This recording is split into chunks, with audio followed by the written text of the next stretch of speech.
നടൻ പ്രകാശ് രാജ് ഒരു സ്റ്റേറ്റ്മെന്റ് മുന്നോട്ട് വെച്ചു. അതായത് 55ാമത് ദേശീയ ഫിലിം അവാർഡ് മമ്മൂട്ടി അർഹിക്കുന്നില്ലെന്ന്.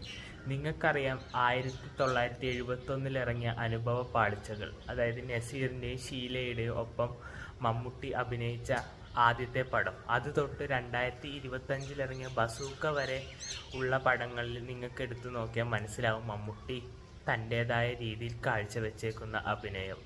മമ്മൂട്ടിയുടെ ഓരോ സിനിമയും കാണികളെ പല പല ജീവിത അനുഭവങ്ങളിലൂടെയും കാഴ്ചപ്പാടുകളിലൂടെയാണ് കടത്തിക്കൊണ്ടുപോകുന്നത്. അതുകൊണ്ട് തന്നെ സംസ്ഥാന ചലച്ചിത്ര അവാർഡിന് മമ്മൂട്ടി അർഹനാണ് എന്നാണ് എൻ്റെ പേഴ്സണലായ ഒരു വിശ്വാസം. അപ്പോൾ മറുഭാഗത്തു നിന്ന് ഒരു ചോദ്യമുണ്ടാവും, വേടൻ അർഹനായിക്കൂടെ എന്ന്. വേടൻ അർഹനാണ്, പക്ഷെ വേടന് എൻ്റെ ഒരു കാഴ്ചപ്പാട് പ്രകാരം ബെസ്റ്റ് മ്യൂസിക് അവാർഡാണ് കൊടുക്കേണ്ടത്. കാരണം അദ്ദേഹം ഒരു റാപ്പ് സിംഗറും അതുപോലെ തന്നെ മ്യൂസിക് പ്രൊഡ്യൂസറുമാണ്.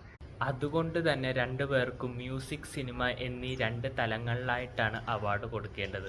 പ്രകാശ് രാജ്, നമ്മുടെ ഫിലിം ആക്ടർ, പറഞ്ഞ സ്റ്റേറ്റ്മെൻറ്റിനോട് എനിക്കൊട്ടും യോജിക്കാൻ കഴിയുന്നില്ല എന്ന് പറയാൻ കാരണം, അഭിനയം വേറെ, പാട്ട് വേറെ. അഭിനയത്തിനുള്ള അവാർഡാണെങ്കിൽ അതിന് തികച്ചും മമ്മൂട്ടി യോഗ്യനാണ് എന്നാണ് എൻ്റെ ഒരു വിശ്വാസം. നിങ്ങൾക്ക് എന്തു തോന്നുന്നു എന്ന് നമ്മുടെ കമൻറ്റ് ബോക്സിലൂടെ ഒന്ന് രേഖപ്പെടുത്തുക. പുതിയൊരു വീഡിയോയിൽ കാണുന്നവരെ ബൈ ബൈ.